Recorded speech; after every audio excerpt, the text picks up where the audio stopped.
Welcome to Leo entertainment. Cinema రంగంలో చాలామంది నిర్మాతలు వచ్చారు, అలాగే చాలా బ్యానర్లు వచ్చినాయి. ఇలాంటి బ్యానర్లలో ఈ తరం సంస్థకు ఒక ప్రత్యేకత ఉంది. ఈ తరం పిక్చర్స్, ఈ తరం ఫిల్మ్స్, ఈ రెండు బ్యానర్లతోనూ సినిమాలు తీసిన ఒక వ్యక్తి ఆయన పోకూరి బాబురావు గారు. బాబురావు గారికి సినిమాల గురించి చెప్పాలంటే ముఖ్యంగా యూత్, విప్లవ భావాలు, కమర్షియల్ ఎలిమెంట్స్ ఇవి ఏవి మిస్ కాకుండా సినిమాలు తీశారు ఆయన. ముఖ్యంగా నేటి భారతం తీసుకున్నా, రేపటి పౌరులు తీసుకున్నా, ఇట్లా ఈ బ్యానర్లో ఏ సినిమాలో వచ్చినా ఏ సినిమాకి ఆ సినిమాకే ఒక ప్రత్యేకత ఉంటుంది. ఆ పోకూరి బాబురావు గారితో మాట్లాడి మనం ఈ విషయాలు, సినిమాల విషయాలు కానీ ఇతరత్ర విషయాలు తెలుసుకునే ముందు అసలు ఆయన గురించి చిన్న ఏవి ద్వారా మనం తెలుసుకుందాం. పోకూరి బాబురావు సినిమాల ద్వారా చైతన్యం కలిగించటం, వినోదం పండించడం రెండు కత్తిమీద సామే. ఈ రెండిటితో జనాన్ని మేల్కొలిపిన ఘనత ఈ తరం పిక్చర్స్కే దక్కుతుంది. సినిమా రంగంలో ఈ తరం అనే బ్యానర్కు ఉన్న ప్రత్యేకతే వేరు. ఈ పేరు ఈ తరానికి తెలియకపోవచ్చు గాని నేటి భారతం, రేపటి పౌరులు, ప్రజాస్వామ్యం, అన్న, ఎర్రమందారం లాంటి సినిమాల పేర్లు విన్నప్పుడు నిర్మాత అభిరుచి ఎలాంటిదో అర్థమవుతుంది. ఆయనే ఈ తరం పిక్చర్స్ అధినేత పోకూరి బాబురావు. ఈ తరం పిక్చర్స్, ఈ తరం ఫిల్మ్స్ బ్యానర్లపై ఆయన 1980వ దశకంలో మంచి చిత్రాలు తీశారు. ఆయనలో మంచి గాయకుడు, మంచి నటుడు కూడా ఉన్నారు. నవయుగం సినిమాలో కత్తికి తక్కువ, బాంబుకు ఎక్కువ అని డైలాగ్ పలికే విలన్ ఎవరో కాదు, పోకూరి బాబురావు గారే. భారతనారి, అమ్మాయి కోసం, యజ్ఞం ఇలా ఎన్నో హిట్ చిత్రాలు నిర్మించిన ఘనత ఈ బ్యానర్కు దక్కుతుంది. ఆయన నిర్మించిన ఎన్నో సినిమాల ద్వారా నందులు నడిచి వచ్చాయి. ప్రముఖ దర్శకుడు టి. కృష్ణతో ఉన్న స్నేహం ఆయనను సినిమా రంగానికి తీసుకొచ్చింది. ఇద్దరి ప్రయాణం కలిసి సాగింది. మొదట్లో టి. కృష్ణతో కలిసే సినిమాలు నిర్మించారు. కృష్ణ క్యాన్సర్ బారిన పడి చనిపోయిన తర్వాత కూడా సినిమా ప్రయాణాన్ని కొనసాగించారు. తన తండ్రి తర్వాత తన మదిలో టి. కృష్ణకు అంతటి చోటిచ్చారు. ఆయన ఇంట్లో కూడా తన తండ్రి ఫోటో పక్కనే టి. కృష్ణ ఫోటో పెట్టి ఆ మధురమైన స్మృతుల్ని తన గుండెల్లో దాచుకున్నారు. నమస్కారం బాబురావు గారు. నమస్తే అండి. సార్, 40 సంవత్సరాల సినిమా ప్రయాణం, దానికి ముందు నాటకాల ప్రయాణం ఎంతకాలం సాగిందండి? చిన్నప్పటి నుంచి ఉందండి నాటకాల ప్రమేయం. అంటే నేను స్కూల్లో చదువుకునే రోజుల నుంచి మనకి జనరల్గా విలేజెస్లో పండగలకి, పబ్బాలకి నాటకాలు వేస్తుంటారు కదా. ఆ నాటకాలు వేసేవాళ్ళు అంటే మహా ఇంట్రెస్ట్. వాళ్ళతో పాటు మనం స్టేజ్ ఎక్కాలి, వాళ్ళలాగా మనం యాక్ట్ చేయాలి, అలాగే వాళ్ళలాగా పాడాలి, ఇవన్నీ. సో మా మావయ్య ఒకడు ఉండేవాడు, ఇప్పుడు లేరు, ఆయన చనిపోయారు. ఆయన రెగ్యులర్గా నాటకాలు ఆడుతుండేవాడు. సో ఆయన దగ్గరికి వెళ్ళి మా నాకు వేషం అంతా దొంగలు ఉన్నారు జాగ్రత్త అని చెప్పని ఒక నాటికి ఏదో ఒకటి వేసి అందులో ఒక చిన్న వేషం ఒకటి ఇచ్చాడు. అరే వేషం ఇస్తున్నా, 5 రూపాయలు ఇవ్వాలా ఖర్చులకి అని మరీ కండిషన్ పెట్టి ఇచ్చాడు. సరే 5 రూపాయలు ఎట్నో సంపాదించి ఇచ్చా. అంటే నాకు ఎంత ఇంట్రెస్ట్ అంటే అండి, నాటకాలన్నా, యాక్టింగ్ అన్నా, పాటలు పాడటం అన్నా. ఆ రోజు మాకు ఒంగోలు నుంచి మా పల్లెటూరుకి మేకప్ మెన్లు వచ్చారు. మేకప్ మెన్ వీరాస్వామి అని బాగా పేరు మోసిన మేకప్ మెన్ ఆయన. అప్పట్లో ఈ ప్యాన్ కేక్ వేసి టక్క టక్క టక్క టక్క కొట్టేవాళ్ళు చూడండి. అవును, కరెక్ట్గా ఆ టైంకి నాటకం వేసే రోజు మేకప్ వేసుకునే టైంకి నాకు చెవులో గెడ్డ ఏదో లేచింది. ఓకే, గెడ్డ ఏదో లేచి విపరీతంగా పెయిన్ వస్తూ ఉంది. నాకు పెయిన్ వస్తుంది, నొప్పి పుడుతుంది అంటే మేకప్ ఎక్కడ మానేస్తారు అని అసలు ఏమీ ఎరగనట్టే కూర్చొని తక్క కొడతా ఉంటే దిమ్ అంట అంతాల రుబుల్ అన్నమాట. అయినా కూడా భరించి నాటికేసా. తెర చూస్తే ఒకే ఒక్క డైలాగ్ ఉంటుంది లోపలికి, సార్ టెలిగ్రామ్ సార్, ఎక్కడి నుంచి వచ్చిందయ్యా? పలానా చోట నుంచి వచ్చిందండి. ఏంటి మ్యాటర్ చదువు? ఆపరేషన్ ఫెయిల్, నాగమ్మ డైట్ అండి. ఇది డైలాగ్. దొంగలు ఉన్నారు జాగ్రత్త, పోస్ట్ మ్యానా? దొంగలు ఉన్నారు జాగ్రత్త, పోస్ట్ మ్యాన్ అని ఒకటి వేసారనుకుంటా మీరు? లేదు లేదా? దాని తర్వాత ఇక ఊళ్ళో ఒక దొంగలు ఉన్న జాగ్రత్తలో పోస్ట్ మ్యాన్ క్యారెక్టరా? అంతేగా? అంతే. ఓకే, అంటే సినిమాలకి దీనికి ఒక 10 ఏళ్ళు ఉంటుందండి గ్యాప్. నేను స్కూల్ లెవెల్ అండి, అది స్కూల్ లెవెల్లో పెద్దగా ఏం తెలియని రోజుల్లో ఇంకా హాఫ్ నెక్కర్ గాడిని అప్పటికి. సో దాని తర్వాత అసలు నాటకాలు, ఆ నాటకాల్లో ఒక పర్ఫెక్షను, ఆ పర్ఫెక్షన్లో కాంపిటీషన్స్, ఆ కాంపిటీషన్స్కి వెళ్ళటం ఇవన్నీ నేను కాలేజీలో చేరిన తర్వాత కృష్ణ గారి పరిచయం తర్వాతనే వచ్చినాయండి. ఓకే. అంటే ఒక ఏమంటారు, ఒక ఫుల్నెస్ అనేది కృష్ణ పరిచయం తర్వాతే నాకు వచ్చింది. అంత ముందు కృష్ణ పరిచయం వరకు ఓకే, ఒక జిజ్ఞాస మనసులో, మనం యాక్ట్ చేయాలి, పాటలు పాడాలి. బట్ కృష్ణ వల్ల అవి ఎలివేట్ అయింది. కృష్ణ మీకన్నా సీనియరా? Senior, 2 years senior. ఓకే. అంతకుముందు అసలు కృష్ణ గారితో పరిచయం లేదా? అస్సలు లేదు. కృష్ణతో పరిచయం అస్సలు లేదు. నేను చాలా సందర్భాల్లో చెప్పాను, డ్రామాటిక్గా ఉంటుంది తన పరిచయం కూడా. నేను BCom first year CSR Sharma కాలేజీలో ఫస్ట్ డే వెళ్ళినప్పటికీ అప్పటికి ఎర్ర చొక్కాలు ఫ్యాషన్ ఒకటి నడుస్తుంది. ఓకే. ఎర్ర చొక్కాలు, తెల్ల ప్యాంట్లు ఫ్యాషన్ ప్రకారం నేను ఎర్ర చొక్కా ఒకటి కుట్టించుకున్నాను, తెల్ల ప్యాంట్ ఒకటి వేసుకున్నాను, ఫ్రెష్గా వెళ్ళాను కాలేజీకి వెళ్ళంగానే రే బాబురా అని చెప్పి అంతకుముందు నాతో పాటు స్కూల్లో చదువుకున్న వాళ్ళందరూ కలిసి కేకేశారు. అక్కడికి వెళ్తే కృష్ణ గారిని పరిచయం చేశారు. వీడు బాబురా అండి, మనోడేను, మనకే ఓటేస్తాడు అని. ఈ ఓటేంటో, ఈ గందరగోళం ఏంటో అర్థం కాలన్నాడు. బట్ కృష్ణ అనేవాడు ఒక మెజెస్టిక్గా కనిపించాడు. ఓకే. ఒక లీడర్షిప్ క్వాలిటీస్ ఉన్న మనిషిలాగా అనిపించాడు. తను ఒక్కడో అప్పుడే టచ్ చేసుకొని నీట్గా తను ఎక్కడుంటే అక్కడ 10 మంది గ్యాదర్ అవుతూ వెరీ గుడ్ వెల్కమ్. ఎంత ఉంటుంది మీకు అప్పుడు ఏజ్? నాకు ఎంత ఉంటుందండి, 70 అంటే డిగ్రీ చేరింది నేను. ఇప్పుడు కూడా కృష్ణ గారికి గడ్డ ఉండేదా? లేదు, గడ్డ ఉండేది కాదు, మీసం ఏదో లైట్గా ఉండేది కానీ గడ్డ ఉండేది కాదు. సో అది అయిపోయిన తర్వాత క్లాస్ రూమ్లకు వెళ్ళాము. పరిచయం అయిపోయిన తర్వాత క్లాస్ రూమ్లకు వెళ్ళిన తర్వాత తను కాలేజీలో స్టూడెంట్స్ ఎలక్షన్స్ కోసం అని చెప్పని ప్రాపగండా కోసం ప్రతి సెక్షన్ తిరుగుతూ తను ఏఐఎస్ఎఫ్ తరఫున ఫెడరేషన్ తరఫున ఎస్ఎఫ్కి ఏఐఎస్ఎఫ్కి ఎందుకు ఓటేయాలి, కాలేజీలో ప్రాబ్లమ్స్ ఏమున్నాయి, ఆ ప్రాబ్లమ్స్ని మా ఏఐఎస్ఎఫ్ అయితే ఎలా ట్యాకిల్ చేస్తుంది, ఎలా ఒక ఫుల్ ఫ్లెడ్జెడ్గా వాటిని డీల్ చేసి ఫ్రూట్ఫుల్నెస్ తీసుకొస్తుంది అని వేదిక ఎక్కి ఉపన్యాసంలాగా ఇచ్చాడండి ఫస్ట్ డే ఇట్సెల్ఫ్. నేను ఇందాకన్నాను చూడండి, లీడర్షిప్ క్వాలిటీస్ ఉన్నాయి తనలో అని. అసలు పూర్తిగా మమేకమైపోయాడు. అసలు మామూలుగా చిన్న ప్లాట్ఫారం ఎక్కి మాట్లాడమంటేనే మేమే బెబ్బెబ్బే అంటాం, అలాంటిది అనర్గళంగా మాట్లాడాడు. ఓకే.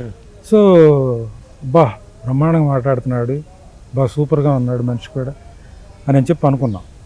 ఆ తర్వాత అండి కాలేజీలు జరుగుతూ ఉన్నప్పుడు టపటప వర్షం కురిసింది. అవన్నీ చిన్న పాక షెడ్లు, తాటాకులతో కప్పిన షెడ్లు. సో వర్షం బోర్న క్లాస్ రూమ్లో కూడా వచ్చేస్తుంది. లాంగ్ బెల్ కొట్టేశారు. ఎటువంటి డిస్బర్స్ అవుదామన్న హడావుడిలో పరిగెత్తుకుంటూ వెళ్తున్నారు.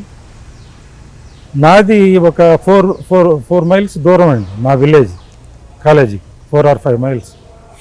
సైకిల్ మీద వచ్చామండి. ఆ సైకిల్ తీసుకొని వెళ్ళేటప్పుడు సైకిల్ జారి కింద పడిపోయి నా కొత్త చొక్కాకి ప్యాంట్కి మొత్తం బురదంటుకుంది. ఎక్కడెక్కడ దూరంగా ఆడిటోరియం షెడ్లో నుంచి చూస్తున్న కృష్ణ పరిగెత్తుకుంటూ వచ్చి నన్ను లేపి కుళాయి దగ్గరికి తీసుకెళ్ళి ఈ బురద అంతా కడిగేసి ఎక్కడ దాకా వెళ్ళాలి, పలానా త్రోవకుంటూ వెళ్ళాలి, జాగ్రత్తగా వెళ్ళు, చిన్నగా వెళ్ళు, సేఫ్గా వెళ్ళు, భద్రతలన్నీ చెప్పి ఇంకా దగ్గరే. సో ఫస్ట్ డేనే బాగా దగ్గర అయిపోయాయి. ఓకే. ఇక అక్కడి నుంచి తన చుట్టూ తిరిగే 10 మందిలో నేను ఒక ఫాలోయర్ని అయ్యాను. ఆ ఫాలోయర్లో నేను మెయిన్ అయ్యాను. ఆ మెయిన్లో మరీ కింద అయిపోయాను. ఓకే. అలా ఎన్నాళ్ళు పట్టింది అట్లా దాంతో దగ్గర అవ్వడానికి? నాళ్ళలో కాదండి, 15-20 రోజుల్లో అంతే పూర్తిగా దగ్గర అయిపోయాయి. అంటారు చూడండి, లైక్ మైండెడ్ పీపుల్ డెఫినెట్గా దగ్గర అవుతారు. అలా తను నేనంటే బాగా అభిమానించేవాడు. తనంటే ఓకే, నాకు ఒక ఎడరేషన్. వాళ్ళది ఏ ఊరండి అసలు? ఒంగోలుకి, అంటే ఒంగోలు పక్కన టంగుటూరు ఉంది కదండి, ఆ టంగుటూరు పక్కన కాగుటూరు వారిపాలెం అని, అక్కడికి 2.5-3 kilometers. వాళ్ళ ఫ్యామిలీ బ్యాక్గ్రౌండ్ ఏంటి అసలు? తను రైతు ఫ్యామిలీ అండి, ఫాదరు రైతు, అంటే మిడిల్ క్లాస్ ఫ్యామిలీ అనుకోండి, above middle class or middle class, something like that. ఎంతమంది అన్నదమ్ములు వాళ్ళు? తను ఒక్కడే కొడుకండి, ఒక్కడే కొడుకు. అక్క చెల్లెళ్ళు? అక్క చెల్లెళ్ళు కూడా లేరు అనుకుంటా. మీది మిడిల్ క్లాసేనా? నాది కూడా అదే, అంతే, అదే క్యారెక్టర్. కాకపోతే మా ఫాదర్ అప్పటికి వ్యాపారం చేస్తున్నాడండి, టొబాకో బిజినెస్ చేస్తున్నాడు. అంటే ఒక మిడిల్ నుంచి అట్లా అట్లా step by step, stage by stage, అంచెలంచెలుగా ఒక టొబాకో బిజినెస్, ఆ బిజినెస్లో బాగానే సంపాదించి వెల్బీయింగ్. Okay okay. మరి టీ కృష్ణ గారు ముందుగా మెడ్రాస్ వెళ్ళారా? మద్రాసు వెళ్ళకండి. అవును, ముందుగా మద్రాసు వెళ్ళాడు, నాకంటే 2 years సీనియర్ అండి. Okay. So final year BA అయిపోయిన తర్వాత తంది మద్రాసు వెళ్ళి గుత్తా రామనేడు గారి దగ్గర అసిస్టెంట్గా జాయిన్ అయ్యాడు. సినిమా పేరు తోడికోడళ్ళు ఏదో ఉన్నట్టుంది.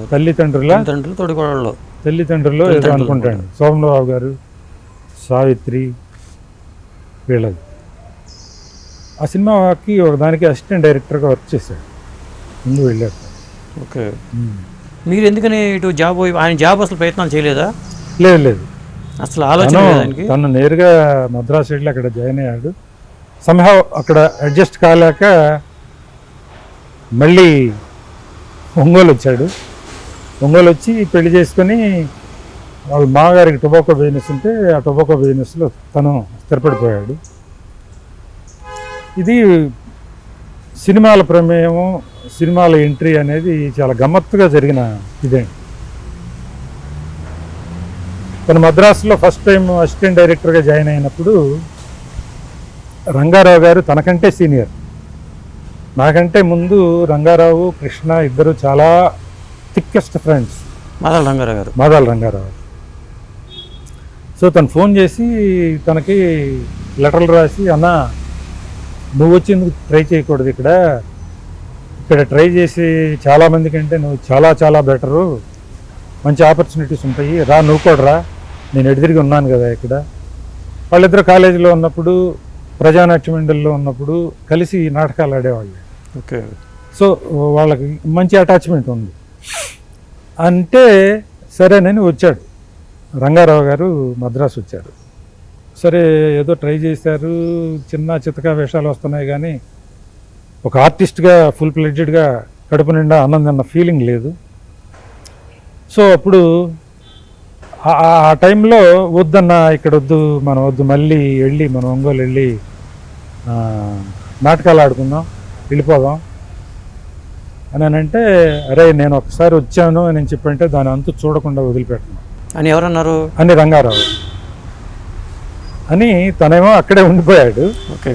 కృష్ణ ఏమో వెనక్కి తిరిగి వచ్చేసి, ఇందాక నేను అన్నాను కదా పెళ్లి చేసుకుని టొబాకో బిజినెస్ ఇట్లా. సో రంగారావు ఇట్లా చిన్న చిన్న వేషాలు అది నచ్చక, మనంతట మనం ఎలివేట్ కావాలి అంటే మనంతట మనమే ప్రొడ్యూసర్ కావాలి అనే ఒక అభిప్రాయానికి వచ్చి ఫస్ట్ టైం యువతరం కదిలింది అనే సినిమా. ఫైనాన్షియల్గా సినిమా తీసేంత కెపాసిటీ ఉందా? వాయిస్ రంగారావు గారు వెల్ ఆఫ్ అండ్. ఓకే. మంచి రిచ్ ఫ్యామిలీ నుంచి వచ్చిన అతను, వాళ్ళ బ్రదరు వాళ్ళు అలా. అది కూడా బడ్జెట్ కూడా చిన్న బడ్జెట్ సినిమానే. ఆ యువతరం కదిలింది సినిమా తీసేటప్పుడు టోటల్ యూనిట్ అవుట్డోర్ షూటింగ్ కోసం అని చెప్పి ఒంగోలు రావటం. ఒంగోలు వచ్చిన తర్వాత మేమందరం, కృష్ణ, నేను, ఇంకా రంగారావుకి చాలా క్లోజ్ ఫ్రెండ్స్ ఉన్నారు, అందరూ కలిసి ప్రొడక్షన్ యాక్టివిటీస్లో హెల్పింగ్గా తలా ఒక చెయ్యి వేయటం అలా స్టార్ట్ అయింది.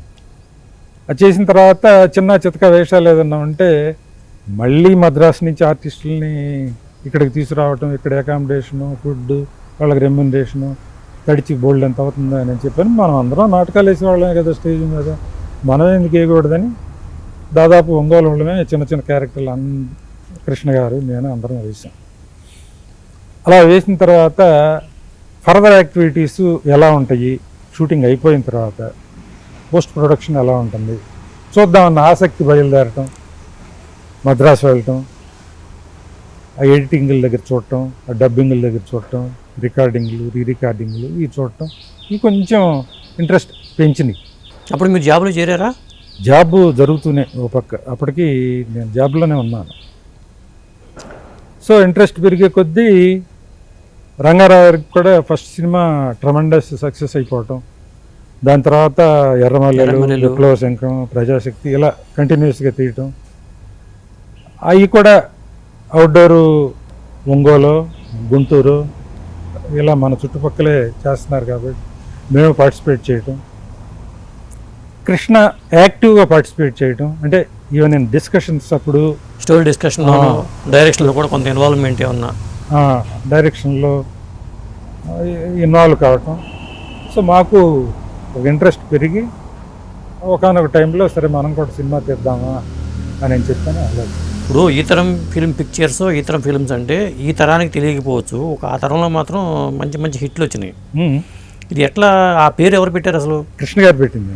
అంటే ఫస్ట్ రంగారావు గారు నవతరం పిక్చర్స్ అని పెట్టారు. అవును, రంగారావు గారిది. రంగారావు గారు. సో రంగారావు వారసులుగానే కదా మేము ఎంటర్ అయ్యాం, ఆయన ద్వారానే కదా వెళ్ళాం. సో ఈ తరం అని పెడితే బాగుంటుంది అని. అలాగే అప్పటికి బాగా ఈటీవీ కూడా, ఈనాడు బాగా పాపులర్ అయింది కదా. ఈనాడు అంటే ప్రజెంట్ డే, అలాగే ఈ తరం అంటే ప్రజెంట్ జనరేషన్ కాబట్టి ఎప్పటికప్పుడు కొత్తగా ఉంటుంది, ఈ తరం అని పెడదామని చెప్పి తనే అడ్వైజ్ చేశాడు. ఓకే, పెట్టాం. ఇద్దరు భాగస్వామి దాంట్లో, ఇద్దరం. మరి ఈ తరం పిక్చర్స్, ఈ తరం ఫిల్మ్స్ రెండు బ్యానర్లు ఎందుకు వచ్చినాయి? నేటి భారతం, దేశంలో దొంగలు పడ్డారు, రేపటి పవర్లు ఈ తరం పిక్చర్స్ కింద వచ్చినాయి. కృష్ణ గారు కూడా పార్ట్నర్. ఓకే, దాని తర్వాత కృష్ణ చనిపోయిన తర్వాత దాన్ని ఈ తరం ఫిలిమ్స్ అని చెప్పి మార్చాను. ఓకే, అట్లా జరిగింది. ఇప్పుడు నేటి భారతం మీ ఫస్ట్ ప్రాజెక్టు, దాని ముందు అసలు సుమన్ అనుకోవడానికి కానీ లేకపోతే విజయశాంతిని అనుకోవడానికి కానీ ఏం జరిగిందండి వర్క్? క్యారెక్టర్కి సుమన్ అయితే బాగుంటాడని చెప్పాను. ముందే సుమన్ గారు అనుకున్నారా లేకపోతే కొంతమంది చూసిన తర్వాత? లేదు, ఎవరిని చూడలేదు, సుమన్నే అనుకున్నాము. సుమన్ని అనుకున్న తర్వాత అంటే సుమన్ అప్పుడే 12 కాపురానికి 12 సూత్రాలు, ఏదో కొన్ని భానుచందరు తను కలిసి యాక్ట్ చేసిన మూవీస్, కొంచెం ఎమోషనల్ క్యారెక్టర్స్కి ఆ ఫైటింగ్ యాటిట్యూడ్ ఇవన్నీ బాగున్నాయి. And at the same time మనిషి బాగా అందగాడు. సో డెఫినెట్గా తనైతే బాగుంటాడు అని చెప్పి ఫీల్ అయ్యాము. సో మనం ఫ్రెష్ కదా, కొత్త కదా, కన్విన్స్ చేయడం కోసం అని చెప్పని పిసి రెడ్డి గారి చేత, ఎంఎస్ రెడ్డి గారి చేత చెప్పించాం. ఓకే, తనకి రికమెండేషన్. ఓకే, మనోళ్ళే, కొత్త వాళ్ళనే మీరేం ఫీల్ అవ్వద్దు, బాగా చేస్తారు అని చెప్పి వాళ్ళ చేత చెప్పించాం. ఓకే, మరి విజయశాంతి విషయంలో? విజయశాంతి కూడా, కాకపోతే విజయశాంతి ఏంటంటే అదే నేను చెప్పాను కదా, రంగారావు గారి సినిమాల్లో మేము కూడా యాక్ట్ చేసేవాళ్ళం అని. నవోదయం అని చెప్పని ఒక సినిమాలో రంగారావు హీరో, విజయశాంతి హీరోయిన్, ముచ్చర్లోన కవిత వీళ్ళంతా ఉన్నారు. దానిలో నేను రంగారావు ఫ్రెండ్గా యాక్ట్ చేశాను. ఓకే, ఓ సీన్లో వాళ్ళ ముగ్గురితోటి నా కాంబినేషన్ సీన్ ఒకటి షూటింగ్ జరుగుతూ ఉంటే కృష్ణ వచ్చాడు. ఆ రోజు ఫస్ట్ టైం విజయశాంతిని షూటింగ్ దగ్గర చూసి ప్లీజ్ అయ్యాడు. ఈ అమ్మాయి ఎవరో బాగా చేస్తుంది, మంచి ఫ్లెక్సిబుల్ ఫేసు, ఎక్స్ప్రెషన్స్ బాగా పలుకుతాయి ఈ ఫేస్లో, బాగుంది ఈ అమ్మాయి. మేము సినిమా అని చెప్పి అనుకున్నప్పుడు ఈ అమ్మాయిని పెడితే బాగుంటుంది అని. అలాగే సుమన్ని ఏ రకంగా అప్రోచ్ అయ్యామో అలాగే విజయశాంతిని కూడా వాళ్ళిద్దరి చేత చెప్పించాం. ప్లస్ అప్పటికి రత్నం చీఫ్ మేకప్ మ్యాన్గా ఉండేవాడు. విజయశాంతి ఏం రత్నం అంతకుముందు యువతరం కదిలింది సినిమా తీసినప్పుడు రామకృష్ణ గారి దగ్గర వర్క్ చేశాడు, హీరో రామకృష్ణ గారు. ఓకే, అప్పుడు ఒంగోలులో ఇదంతా మాకు బాగా పరిచయాలు ఏర్పడినాయి.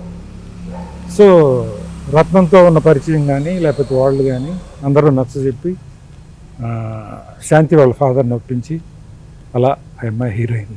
ఇప్పుడు విజయశాంతి గారికి రెమ్యునరేషన్ ఎంత ఇచ్చారు మీరు అప్పుడు ఆ సినిమాకి? ఏదో తక్కువ అంటే 25 ఏమో ఇచ్చామనుకుంటా, 25,000. ఇప్పుడండి 83 కదా. అవును, ఇప్పుడు ఫ్యామిలీ పెట్టేశారా కృష్ణ గారు అక్కడ? నేటి భారతానికి పెట్టలేదు.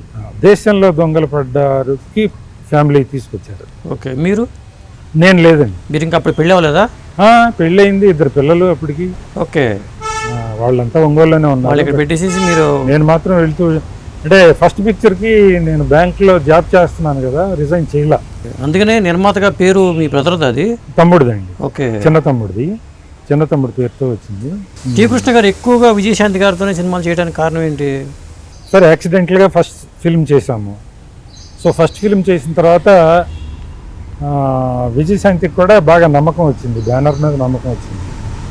అలాగే ఒక ఆర్టిస్ట్గా అమ్మాయి ఫుల్ ఫ్లెడ్జ్డ్గా ఎక్స్పోజ్ అయిపోయింది ఆల్రెడీ ఆడియన్స్లో. చాలా మంచి పేరు వచ్చింది ఆ క్యారెక్టర్, ఎందుకంటే డిఫరెంట్ డెప్త్స్ ఉన్న క్యారెక్టర్. దాని తర్వాత సరే సెకండ్ ఫిలిము వేరే ఎక్కడికి వెళ్ళా, అందా మన వాళ్ళే ఉన్నారు, మన సంబంధం, మన విజయశాంతి అని చెప్పి అనుకున్నాం. అలాగే మన పిఎల్ నారాయణ, మన నర్ర అందరూ వాళ్ళే కంటిన్యూ అయ్యారండి, అలాగే కంటిన్యూ అయ్యారు. బట్ మధ్యలో కంటిన్యూస్గా విజయశాంతి అయితే కొంచెం మొనాటనీ ఫీలింగ్ వస్తుందేమో, కొంచెం మారుద్దాము అన్న ఫీలింగ్ వచ్చి అనుకున్నాం, కానీ మెటీరియలైజ్ కాల. ఓకే. ఏదో ఒక సినిమాకి సుహాసిని ట్రై చేసాం, ఇంకో సినిమాకి భానుప్రియని ట్రై చేసాం, పర్ఫెక్ట్గా సెట్ కాల. ఇలా వచ్చి ఒక లాస్ట్ ఫిలిం కనీసం ఈ సినిమా అన్న ఇంకోళ్ళు చాప్ చేస్తే బాగుండు అని చెప్పని రేపటి పోర్లు, ఆ టైంకి తనకి జబ్బుతో ఉన్నాడు. అప్పటికే క్యాన్సర్ అండి? రేపటి పోర్లు అదే కదండి లాస్ట్ ఫిలిం. అదే. మొత్తం 6 సినిమాలా ఆయన చేసింది? 6 సినిమాలు. నేటి భారతం, దేశంలో దొంగలు పడ్డారు, వందే మాతరం, దేవాలయం, ప్రతిఘటన, రేపటి పోర్లు. ఇప్పుడు కొన్ని బ్యానర్లు బయట వాళ్ళకి చేయడానికి కారణం ఏంటి ఆయన? ఇప్పుడు ప్రతిఘటన లాంటి సబ్జెక్ట్ని ఇప్పుడు ఉషా కిరణ్ మూవీస్కి ఎందుకు ఇవ్వాల్సి వచ్చింది? సబ్జెక్ట్ వాళ్ళదేనా? సబ్జెక్ట్ వాళ్ళదేం కాదండి, కృష్ణది. ఓకే.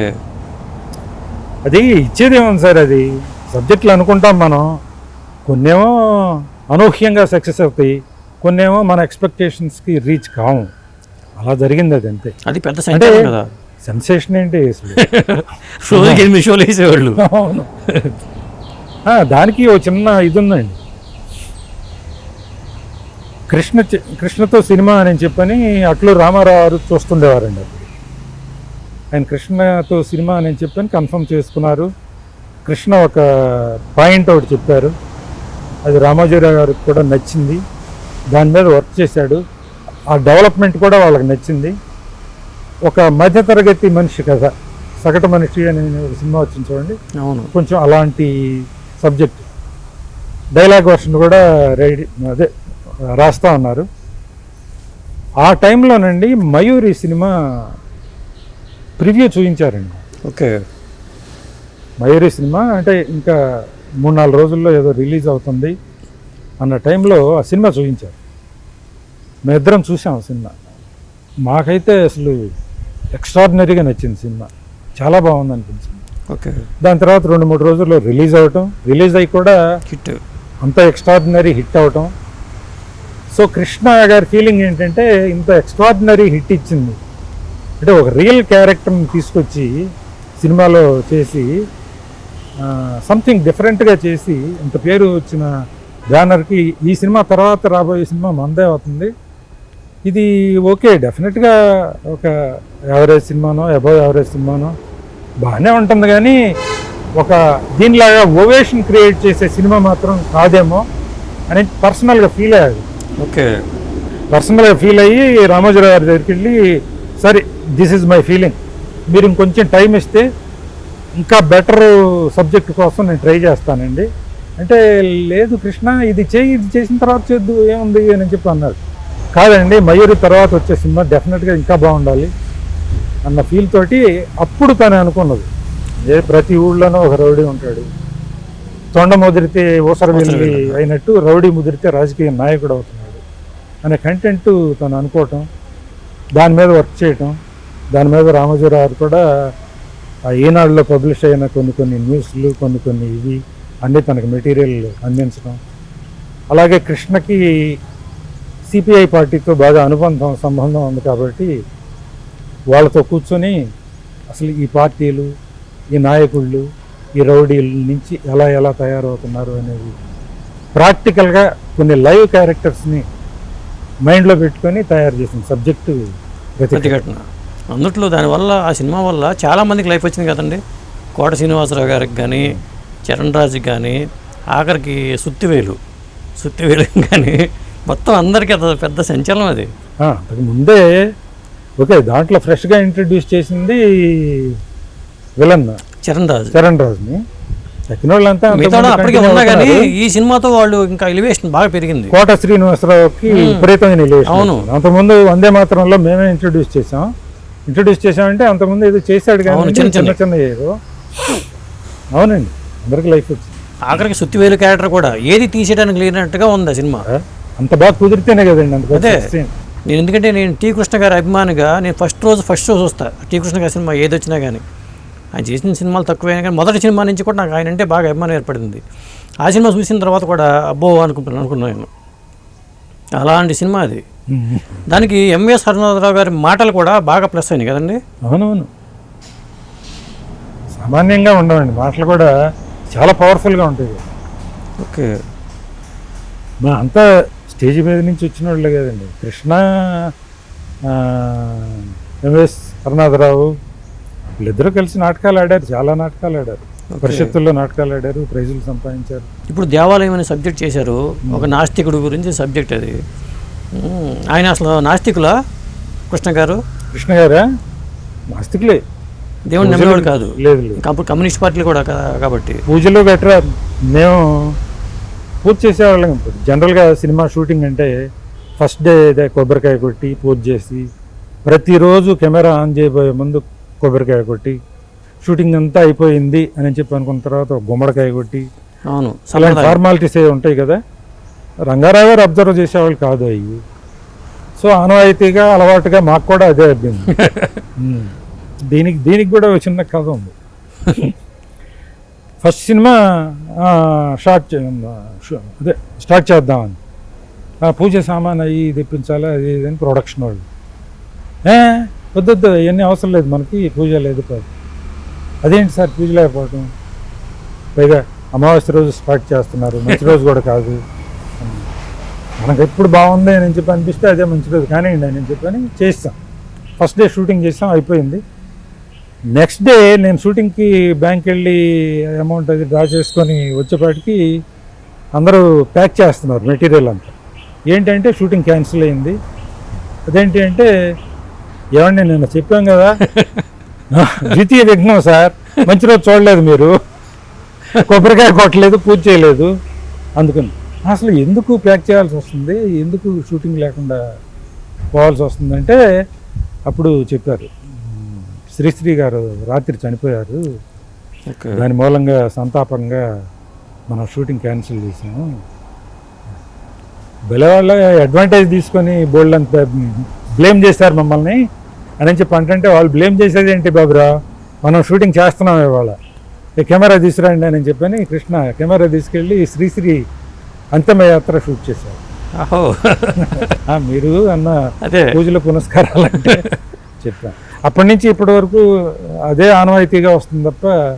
మీరు కూడా అంతేనండి, మీ భావాలు కూడా మీరు కొద్దిగా నమ్ముతారా? నాకు అంతేనండి, కృష్ణ గారిలో అని నేను అంటే పెద్ద పట్టించుకోను. And at the same time okay, ఇంట్లో మా ఆవిడ పూజ చేస్తుంది, ఓకే, నేనే అబ్జెక్ట్ చెప్పను అసలు. ఓకే, ఎందుకంటే అప్పట్లో దేవాలయం లాంటి సినిమా అది ముఖ్యంగా సోనబాబు గారు కూడా కొద్దిగా ఆ టైప్ మనిషి అనుకుంటా అనిపించింది మాకు చూడంగానే.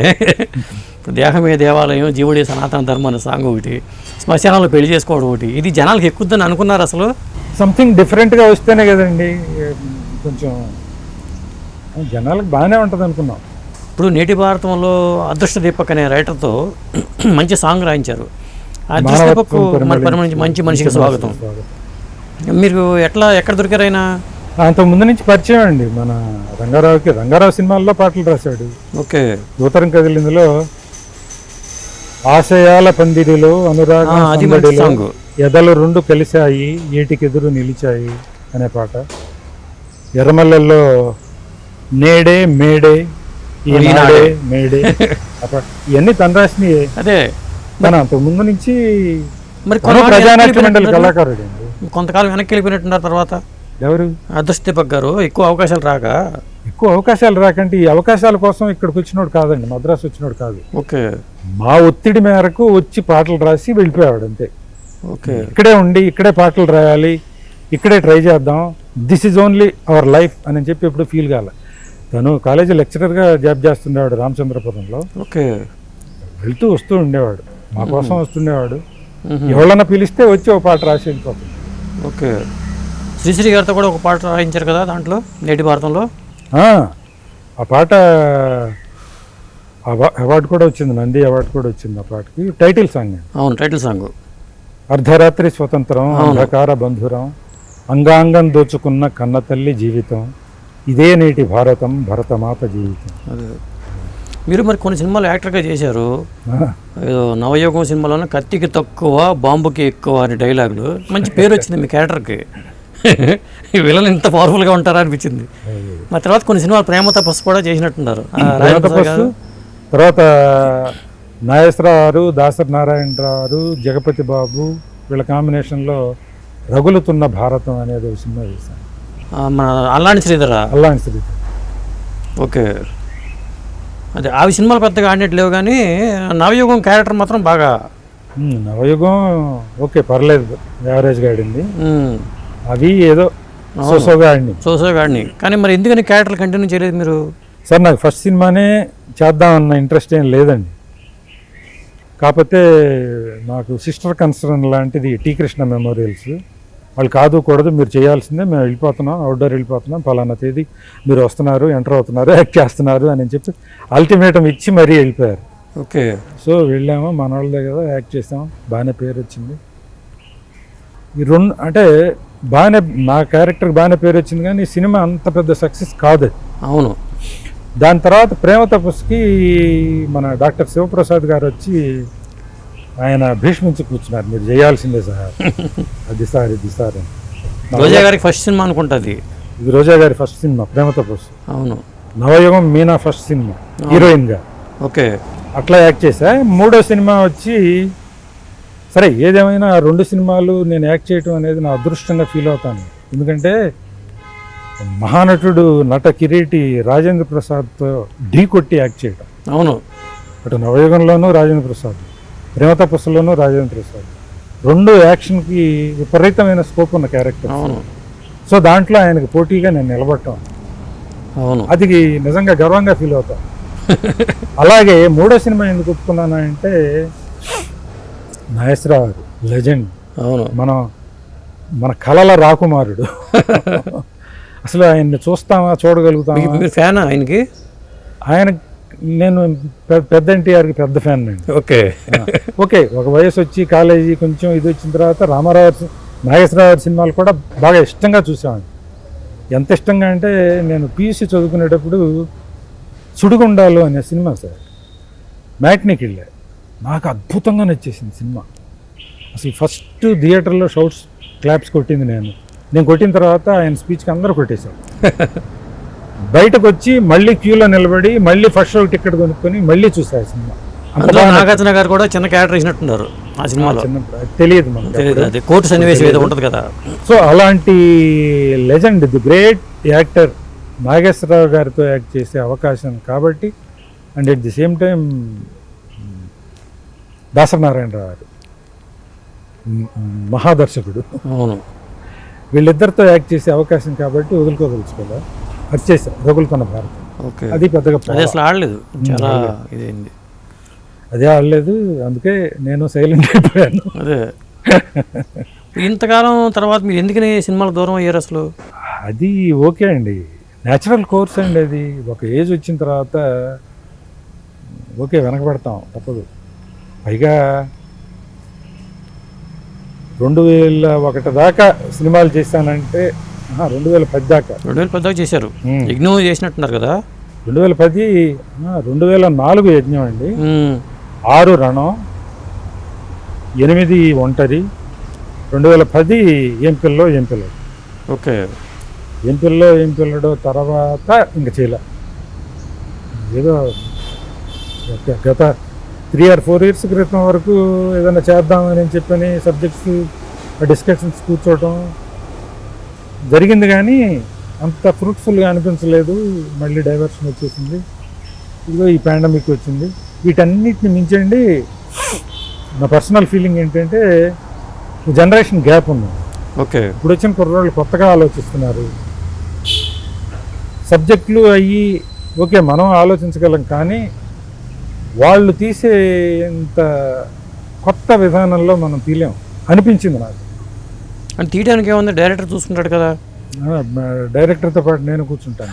అదే నాకు మీరు మొదటి నుంచి ఇన్వాల్వ్ అవుతాం. అంటే నాకు ఆ ఫుల్నెస్ ఉంటేనే నేను ఓకే. డైరెక్టర్ అంటే పూర్తిగా డైరెక్టర్ నెత్తిన పెట్టలేం. సబ్జెక్ట్ వరకు అన్నా కూడా బోల్డ్ అనే ఆలోచనలు మార్పండి బాగా తీస్తున్నారు సార్. ఇప్పుడు ఈ అంటే మెటీరియల్ ఉన్నా లేకపోయినా ప్రజెంటేషన్ మాత్రం చాలా చక్కగా ఉంటుంది.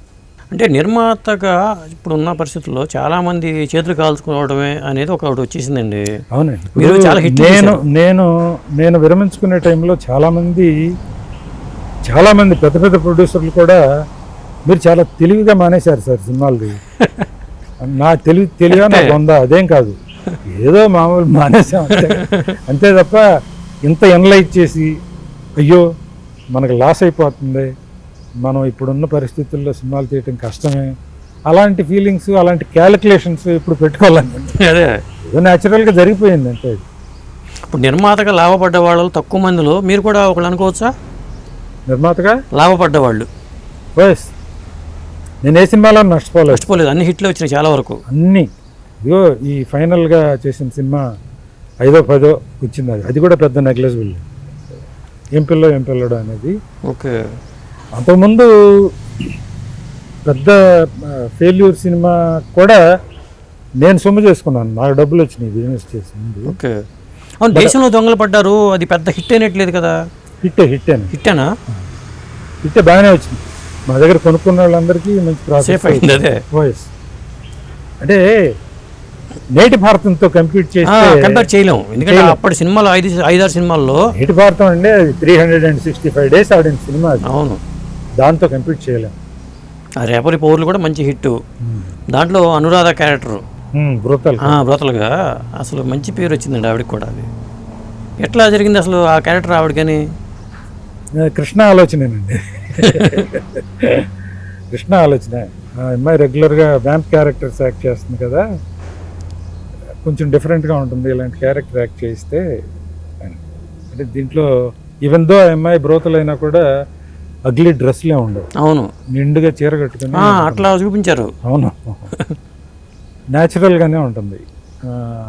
కేవలం పిల్లోడి చదువు కోసం, పిల్లోడి జీవనం కోసం అట్లా మారుతుంది. బ్రోతల్గా కాన్బట్ పరిస్థితి. ఓకే. చిన్న క్యారెక్టర్ అయినా మంచి పవర్ఫుల్ క్యారెక్టర్, బాగా చేసింది కూడా అమ్మాయి. అవును, చాలా బాగా చేసింది. అవును. ఇప్పుడు టీ కృష్ణ గారి పిల్లల పేరు ప్రేమ్చంద్, గోపిచంద్ అండి. ఇది ఒక ప్రముఖ రచయితల పేర్లు. అవును, ఈ రెండు ఆయన అట్లా కావాలని పెట్టారా? వాళ్ళ పేర్లు కావాలని పెట్టాడు. పుస్తకాలు చదివే అలవాటు బాగా ఉంది ఆయనకి. చదువుతాడు. తను ఎప్పుడు సంచితో ఉండేవాడు, గుర్తుందా మీకు? అవును, ఆ సంచిలో డెఫినెట్గా 1-2 పుస్తకాలు ఉంటాయి. ఓకే. ప్రేమ్చంద్ ఏమో హిందీ రైటరు, గోపిచంద్ ఏమో మన తెలుగు రైటరు. ఇది కావాలని పెట్టారా ఏంటి అనుకున్నా. కావాలని. అది ఎలా జరిగింది సార్ ప్రేమ్చంద్ చనిపోవడం అనేది? యాక్సిడెంట్ అండి, బ్యాడ్ లక్, దురదృష్టం అంతే. అదే అమ్మాయి కాపురం అనే సినిమాకి డైరెక్షన్ డిపార్ట్మెంట్లో వర్క్ చేస్తా, ఒంగోలు అవుట్డోర్ షూటింగ్ ఒంగోలు. తనకి తెలిసిన వాళ్ళ జట్కా బండికి ఏదో మాట్లాడి రావడం కోసం అని చెప్పి కారు తీసుకొని బయలుదేరాడు. బ్యాడ్ లక్, యాక్సిడెంట్ అయిపోయి చనిపోయాడు. ఓకే. ఇప్పుడు టీ కృష్ణ గారికి క్యాన్సర్ అనే విషయం ఎప్పుడు తెలిసింది? ప్రతిఘటన రిలీజ్కి ముందండి. ప్రతిఘటన రీ రికార్డింగ్ టైంలో, డబ్బింగ్ టైంలో మేము డౌట్ ఫీల్ అయ్యాము. అప్పుడు టెస్ట్లు అవి చేయించి అది కన్ఫర్మ్ అయ్యేపాటికి రీ రికార్డింగ్ జరుగుతాం. ఓకే. విజయశాంతి గారు కూడా బాగా ఫీల్ అయ్యారని విన్నాం, అప్పట్లో వార్తలు చదివాము. అయ్యో, రాజశేఖర్ ఒకడు, రాజశేఖర్ చేసిన సేవలు కృష్ణకి, ఎస్పెషల్లీ ఆ టైంలోనండి, బాగులేని టైంలో అర్ధరాత్రి అపరాత్రి వచ్చి అటెండ్ అయ్యేవాడు, హాస్పిటల్కి తీసుకెళ్ళేవాడు, ఇంజక్షన్ అది ఇది వేయటానికి వచ్చేవాడు. తను తిరగని గుడి లేదండి మద్రాసులో, అన్ని గుళ్ళకి వెళ్ళి మొక్కుకొని కృష్ణాని వెంటబెట్టుకు తీసుకెళ్ళి టెస్టులు చేయించిన దగ్గర నుంచి బాంబే తీసుకెళ్ళి టెస్టులు చేయటం, బాంబేలో డాక్టర్లు చూపించడం. రాజశేఖర్ ఒకడు ఈవెన్ చనిపోయే డెత్ బెడ్ వరకు ఉండి అక్కడి నుంచి మా ఊరు దాకా, అదే కృష్ణావళ్ళ విలేజ్ దాకా వచ్చి ఫునరల్ అయిపోయిన తర్వాత అప్పుడు వెళ్ళిపోయాడు. అలాగే మీరు అన్నట్టు విజయశాంతి ఊటీలో షూటింగ్ జరుగుతూ ఉంటే ఆ ఊటీ నుంచి సరైన ఫెసిలిటీ ఏం లేదు, ట్రైన్ కానీ బస్సు కానీ ఇంకోటి. అక్కడి నుంచి ఒక కారులో వచ్చారో, ఏదో ట్రైన్ పట్టుకొని వచ్చారో, ఎలా వచ్చారో, శాంతి, ముత్యాల సుబ్బయ్య, హర్నాథరావు వాళ్ళంతా ఉన్నారు అక్కడ షూటింగ్కి. వీళ్ళందరూ కలిసి లక్ష్మీ చిత్ర హరికృష్ణ గారు అని ఉండేవారు, అవును, డిస్ట్రిబ్యూటర్. దేవాలయం చేసింది ఆయన. దేవాలయం చేసింది ఆయన. ఆయన బాపుతో సినిమా చేస్తున్నారు, కళ్యాణమస్తు కళ్యాణ ఏదో వైభోగమో ఏదో సినిమా. ఆ షూటింగ్లో ఉంటే వాళ్ళందరూ పాపం 10 మంది నానా తంటాలు పడి వచ్చారండి. నీళ్లు లేవు, నిప్పులు లేవు, కాఫీ లేదు, టీ లేదు. ఊటీ నుంచి వాళ్ళతో పాటు వచ్చేసింది పాపం. ఓకే, వచ్చేసి బోర్ని ఏడ్చేసి లైఫ్ కదండి అన్నది. అదే ఫైనల్గా రేపటి పౌరుల సినిమా వేరే ఇంకెవరినన్నా పెడదాం అనుకున్నాం కదా, కానీ తన పరిస్థితి ఏంటంటే తను బాగున్నప్పుడే షూట్ చేయాల్సిన పరిస్థితి. సో మనకు బాగున్నప్పుడు పిలిస్తే వచ్చేవాళ్ళు అంత చొరవ ఉన్నవాళ్ళు కావాలి కదా మనకి అని చెప్పి అనుకున్నప్పుడు విజయశాంతి అయితేనే బెటర్ ఏమో అని చెప్పి అనిపించింది. ఆ అమ్మాయి వాలంటరీగా వచ్చి డైరెక్టర్ గారు నేనే చేస్తానండి, అవతల ఎంత పెద్ద ఫర్మ్ అయినా సరే, ఎంత పెద్ద ప్రొడక్షన్ అయినా సరే వాళ్ళని నేను రిక్వెస్ట్ చేసి బతిమలాడి నేను వచ్చి చేస్తాను, మీకు బాగున్నప్పుడే చేస్తానని చెప్పాను. అంత బాగా కోఆపరేట్ చేసింది ఆ అమ్మాయి. ఎందుకంటే రేపటి పౌరులు అనే సినిమా ఎక్స్క్లూజివ్గా విజయశాంతి సినిమా. అవును, విజయశాంతి చిన్నపిల్లల సినిమా. అవును, తక్కిన క్యారెక్టర్లన్నీ సపోర్టింగ్ క్యారెక్టర్స్ తప్ప ప్రామినెంట్ క్యారెక్టర్స్ కాదు. అవును. ఇప్పుడు మీరు డైరెక్షన్ చేద్దామని ఎందుకు అనుకోలేదు అసలు ఏ సినిమాకైనా? నేనండి ఎందుకు హ్యాపీగా చేస్తున్నా. నా డైరెక్టర్ ఉన్నారు, మీరు కూడా ప్రూవ్ చేసుకోవాలి కదా. నా డైరెక్టర్లు అందరూ హ్యాపీగా చేస్తున్నారు కదా సార్. ప్రూవ్ చేసుకోవటం అంటే ఏమో దాంట్లో వేలు పెట్టాలనిపించలేదు. అనిపించలేదు. మోరోవర్ నాకు నన్ను బాగా ఇన్సిస్ట్ చేసింది డైరెక్ట్ చేయమని మన ఆర్ నారాయణమూర్తి గారండి.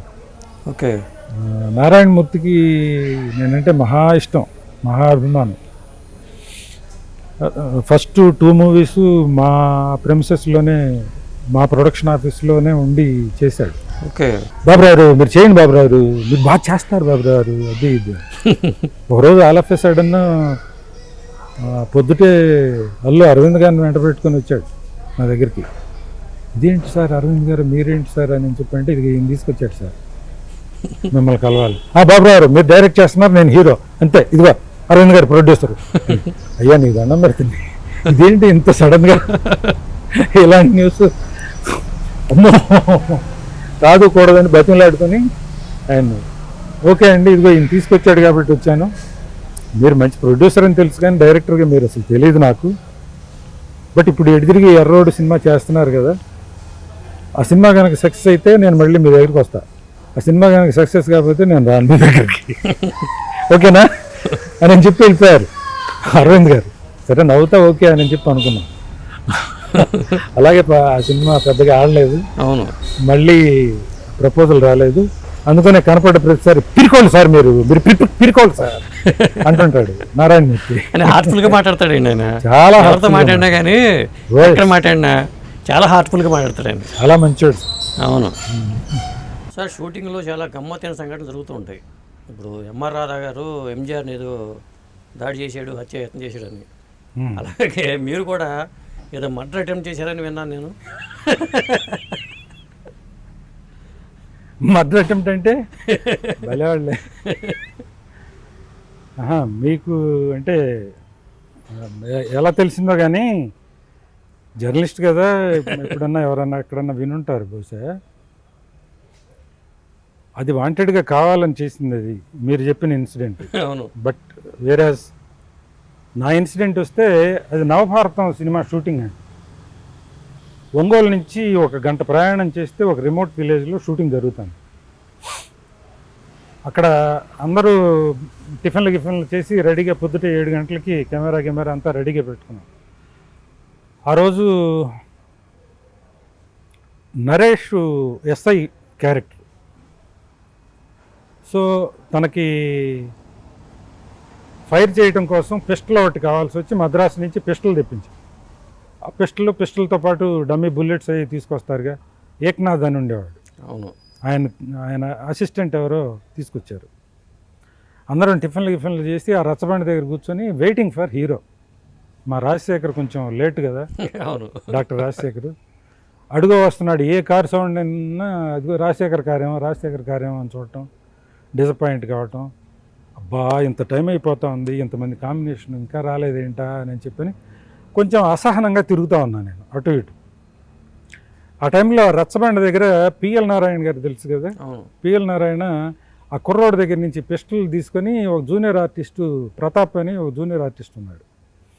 జూనియర్ ఆర్టిస్టులకి అందరికీ నిక్కర్లు వేసాం, విలేజ్ కదా, నిక్కరు బన్నీను ఒకటి వేసి కూర్చోబెట్టామని. ఆ పిస్టల్ తీసుకొని ఆ నిక్కర్లో పెట్టి, రే రాత్రికి మంది ఇప్పిస్తావా, ఇప్పిస్తానంటే ఓకే, లేదంటే ఫాట్ షూట్ చేస్తా అని.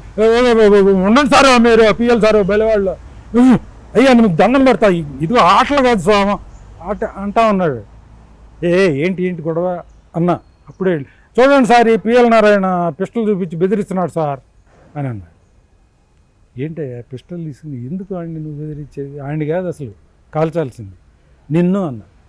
అల్లుడు కాల్చు, అల్లుడు నీ చేతిలో చచ్చిపోవడం కంటే ఆనందం ఏముంది అల్లుడు, కాల్చు అని అన్నాడు.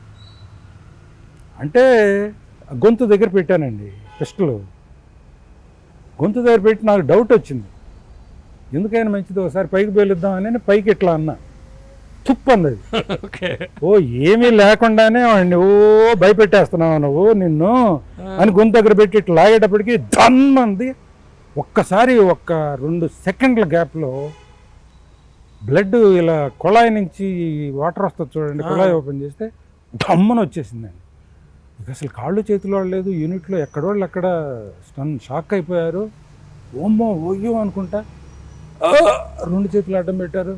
నేను గసగస వణికిపోతున్నాను. నాకు ఇమ్మీడియట్గా పిఎల్ గారి వైఫ్ వాళ్ళ పిల్లలు జ్ఞాపకం వచ్చారు.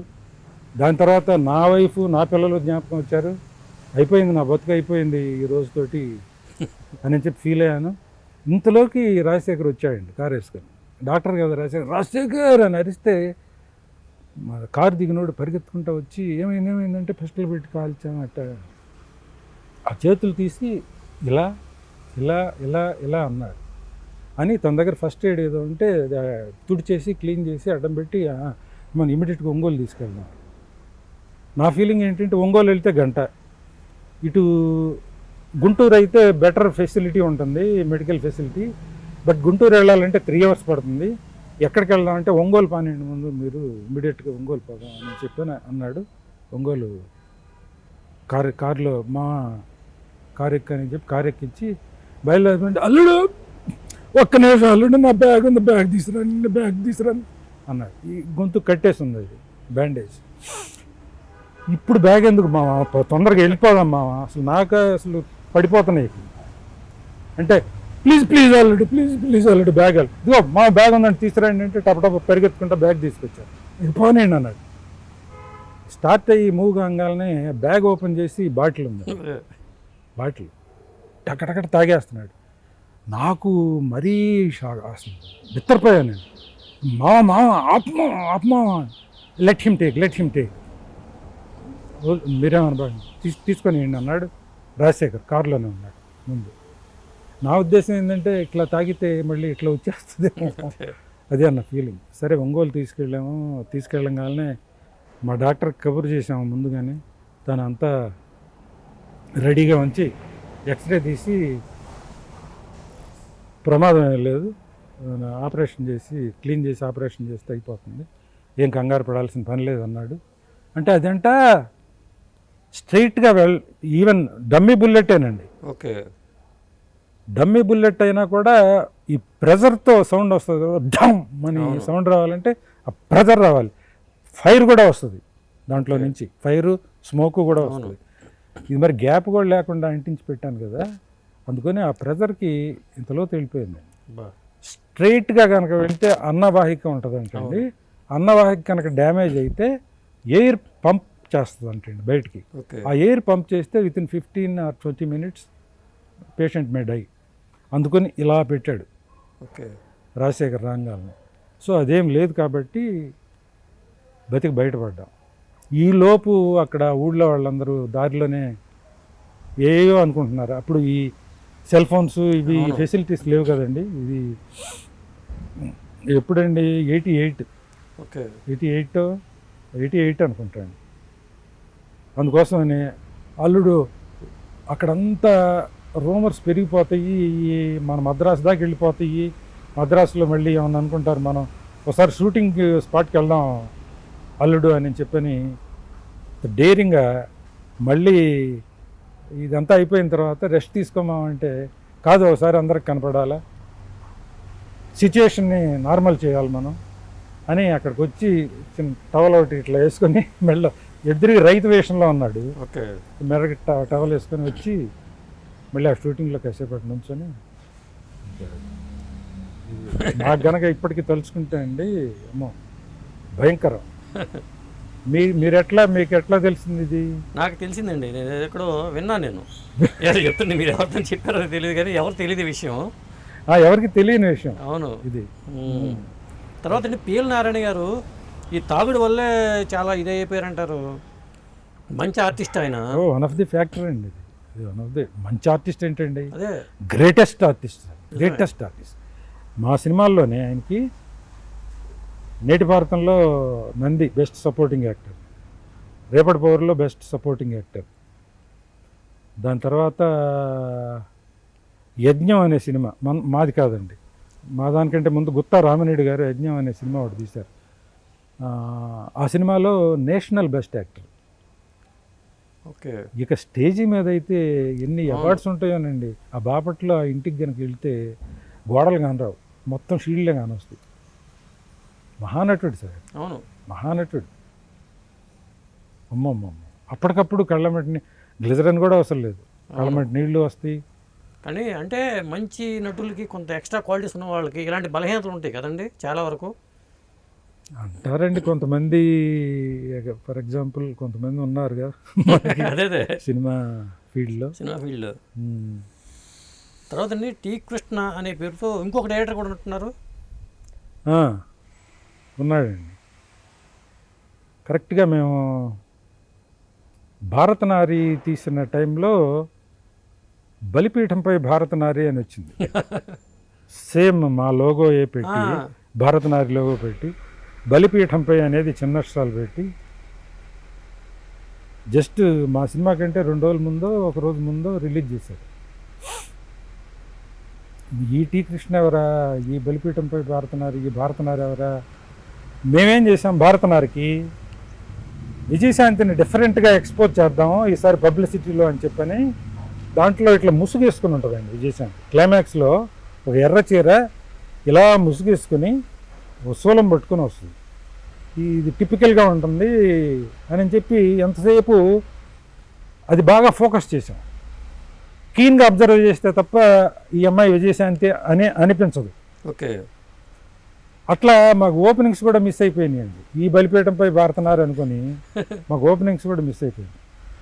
ఇంకొక అతను ఉన్నాడండి తర్వాత చాలా టి కృష్ణ అనగానే నేను అట్టగా ఆయన ఫ్యాన్ కాబట్టి వెళ్ళిపోయాను. ఇది ఒకటండి, ఓల్డ్ టి కృష్ణ ఇంకొక ఆయన ఉన్నారు, ఉపాయం సినిమా ఏదో చేశారు ఒకటి. ఆయన డైరెక్టర్, ఎడిటరు, మొత్తం ముగ్గురు ఉన్నారు. అయితే ముగ్గురు. అందుకనే ఫస్ట్ సినిమాలకి మేము ఓన్లీ కృష్ణ అనే పెట్టామండి. అవును, కృష్ణ అనే ఉంటుంది. సో వెనక ముందు 2 కృష్ణులు ఉన్నారు. అదే ఇప్పుడు ముత్యాల సుబ్బయ్య గారును టి కృష్ణ గురు శిష్య సంబంధం అంటారు. ఇంతకీ ఎవరు గురువు ఎవరు శిష్యులండి? భలేకి వచ్చినాయి సార్. మాకు ఫస్ట్ టైం డైరెక్షన్ చేయటం ఒక మంచి కో డైరెక్టర్ కావాలి, బాగా ఎక్స్పీరియన్స్డ్ కో డైరెక్టర్ కావాలి. మాకు తెలిసింది పిసి రెడ్డి గారు బాగా తెలుసు. పిసి రెడ్డి గారిని అడిగితే సుబ్బయ్య గారిని ఇంట్రడ్యూస్ చేశారు, సుబ్బయ్య గారిని తీసుకెళ్ళండి అని. మాకు సుబ్బయ్య గారు సరే విన్న తర్వాత సుబ్బయ్య గారు కావాలనుకున్నాం. సుబ్బయ్య గారు వచ్చారు, మాలో మనిషిగా కలిసిపోయారు, మాతో పాటు అన్నీ మాతో పాటు షేర్ చేసుకున్నారు. ఒకే ఒక్క మాట చెప్తా, మీ వాళ్ళ గురు శిష్యుల సంబంధం ఏంటి అని అడిగారు కదా. విజయవాడలోనండి సినిమా రిలీజ్ అయిన తర్వాత మీ జర్నలిస్టులు అందరూ కలిసి ఒక అభినందన సభ ఏర్పాటు చేశారు సార్. ఓకే. ఆ అభినందన సభకి మేము మద్రాసు నుంచి కృష్ణ, నేను, అట్లాగే మన పెద్దోళ్ళు రాజేంద్ర ప్రసాద్ గారు, రామానాయుడు గారు, అందరూ చాలామంది వచ్చారు. ఎల్వి ప్రసాద్ గారు అబ్బాయి రమేష్ ప్రసాద్ గారు చాలామంది వచ్చారు సార్. దానికి చీఫ్ గెస్ట్ ఎవరంటే వ్యాస్ అండి, ఐపీఎస్ చనిపోయిన వ్యాస్ గారు. ఆ సభలో తను మాట అన్నాడండి, అందరిని గురించి చెప్తూ సినిమా సక్సెస్ అయినందుకు చాలా హ్యాపీగా ఉంది, మీ అందరి కోఆపరేషన్తో సక్సెస్ అయింది, అలాగే నాకు అందరూ ఈ రకంగా కోఆపరేట్ చేశారని. ముత్యాల సుబ్బయ్య గారి దగ్గరికి వచ్చేటప్పటికి ఇకపోతే ముత్యాల సుబ్బయ్య గారు కో డైరెక్టరు. తెర ముందు నేను అందరికీ దర్శకుడిని అయితే తెర వెనుక నన్ను డైరెక్ట్ చేసింది ముత్యాల సుబ్బయ్య అని చెప్పాను. సో అది రిలేషన్. డెఫినెట్గా ఆయన రిలేషన్ అనేది మాకు ఫెచ్చింగ్ అండి. ఇంకోటి ఏంటంటే ముత్యాల సుబ్బయ్య గారు అందరినీ గురువా అని అంటారు కదా. ఆయన అలవాటు సార్, అది అలవాటు. గురువా అంటుంటాడు. ఓకే. అంటే గురు అంటుంటారు కదా, గురువా అని. ఓకే. మరి టీ కృష్ణ గారు చనిపోయిన తర్వాత వాళ్ళ ఫైనాన్షియల్ పొజిషన్ ఏంటి సార్? వాళ్ళు ఓకే అండి. అప్పటికి ఇబ్బంది, చనిపోయిన తర్వాత వాళ్ళు స్ట్రగుల్ అయింది ఏమి లేదా సార్? ఈ సినిమాలు అనేవి తీసి పక్కన పెట్టినా కూడా even otherwise we are all okay అండి. ఓకే. నేను కానీ లేకపోతే కృష్ణ కానీ, కృష్ణకి ఓ థియేటర్ ఉందండి, టొబాకో బిజినెస్ ఉంది, ఆ టొబాకో షెడ్స్, ఎస్టాబ్లిష్మెంట్స్, పొలాలు అన్నీ ఉన్నాయి. వాళ్ళ తనయ్య కానీ కాదు, కాదు సినిమా ఫీల్డ్కి వచ్చి అప్పుడు 3 సినిమాలే కదా సార్ తీసింది. 3 సినిమాల్లో ఏమొచ్చినాయండి? మీకు థియేటర్ ఉన్నట్టుంది. నాకు థియేటర్ ఉంది. 3 సినిమాల్లో వచ్చినాయి కాకుండానే ఈవెన్ అదర్వైజ్ మేము ఓకే సార్. ఓకే. కృష్ణ గారు ఓకే, నేను ఓకే. ఎందుకంటే మా ఫాదర్ది టొబాకో బిజినెస్ ఉంది, మాకు థియేటర్ ఉంది, ఒక చిన్న హోటల్ ఒకటి ఉంది. సో ఎస్టాబ్లిష్మెంట్స్ ఉన్నాయి. అట్లాగే నాకంటే ఎక్కువ కృష్ణ గారికి ఉన్నాయి ఎస్టాబ్లిష్మెంట్స్. అంటే వాళ్ళ మా ద్వారా వచ్చినవి కానివ్వండి, తనవి కానివ్వండి, అన్నీ. ఆయనది లవ్ మ్యారేజ్ అండి ఇలా అరేంజ్డ్? అరేంజ్డ్. మీది? అరేంజ్డ్. మీది అరేంజ్డే. మరి మీ పిల్లల్ని ఫీల్డ్లోకి ఎందుకు తీసుకురాలేదు? ఏదో యాదృచ్ఛిగా అలా జరిగిపోయింది సార్. అంటే పిల్లలు పెద్ద ఇంట్రెస్ట్ చూపించలేదు, and at the same time నేను అసలు ఎంకరేజ్ చేయలేదు వాళ్ళని. ఓకే. దీంట్లో లోటుపాట్లు తెలుస్తూ ఉంటాయి కదా మీకు, ఇండస్ట్రీ ఏంటి అనేది మీకు తెలుసు కాబట్టి వద్దనుకుంటారేమో. అంతే, ఎవళ్ళైనా ఇది కేవలం మన దగ్గర టాలెంటే కాదు, అదృష్టం అనేది కలిసి రావాలి. అంతే, అందరూ అంటారు సినిమా ఫీల్డ్లో. అంతే, అదృష్టం కూడా కలిసి రావాలి సార్, లేకపోతే. సో మాకు ఆ అదృష్టం కూడా కలిసి వచ్చింది సార్. ఈ తరం బ్యానర్ మీద సినిమా వచ్చి చాలా కాలం అయింది, మరి మళ్ళీ సినిమా చేసే ఆలోచన కానీ ఏమైనా ఉందా, లేదా ఓటీటీకి కానీ? సినిమా తీసే ఆలోచన అంటే ప్రస్తుతానికైతే లేదండి. బట్ ఆఫ్ కోర్స్ 2 years క్రితం వరకు ఏదో ఆ సబ్జెక్టా ఈ సబ్జెక్టా నేను చెప్పని కొన్నాళ్ళు డిస్కషన్ చేయటం, ఆ డిస్కషన్స్ ఏదో చేద్దాము అన్న తాపత్రయపడ్డాను. కానీ దాని తర్వాత ఈ పాండమిక్ రావటం, ఈ పాండమిక్లో స్టార్టింగ్ దీంట్లోనే మా తమ్ముడు పోకూరు రామారావు చనిపోవటం, బాగా వాడు నా కుడి భుజంలాగా ఉండేవాడండి. సో వాడు చనిపోయిన తర్వాత కొంచెం ఏదో భుజాలు నరికేసిన వాళ్ళలాగా తయారయ్యాయి. సో దానికి జస్ట్ ఒక 3 months గ్యాప్లో మా చెల్లెలు కూడా చనిపోయింది. ఓకే. ఇక అలాంటి ప్రపోజలు అలాంటి ఆలోచనలు ఇంకా ఏం పెట్టుకోలే. వీటిని మించి నేను ఇంతకుముందు చెప్పాను కదా, ఇప్పటి జనరేషన్కి మా జనరేషన్కి ట్రీట్మెంట్లో బోల్డ్ అంత తేడా ఉంది సబ్జెక్టులు ట్రీట్ చేసే విధానంలో. సో ఇప్పటి వాళ్ళ ఇది నేను అందుకోగలనా లేదా అనే సందేహం కూడా ఉంది. ఆ కారణాల మూలంగా స్తబ్దుగా ఉన్నాను ప్రస్తుతానికైతే. అంటే నిర్మాతకి గౌరవం తగ్గిపోయింది, ఒక క్యాషియర్ పాత్ర అయిపోయిందని చాలామంది అంటున్నారు ఇండస్ట్రీలో. అంటున్నారంటే ఫీలింగ్ ఉందా? పర్సనల్గా నాకు లేదు కానండి, బట్ అలాంటి మాటలు నేను విన్నాను. నేను వింటూ ఏంటండి, నాకు పెద్దోళ్ళ దగ్గర నుంచే విన్నాను. రామానాయుడు గారు బతుకున్నప్పుడే ఆయన నోటితో ఆయన అన్న మాటే ఇది.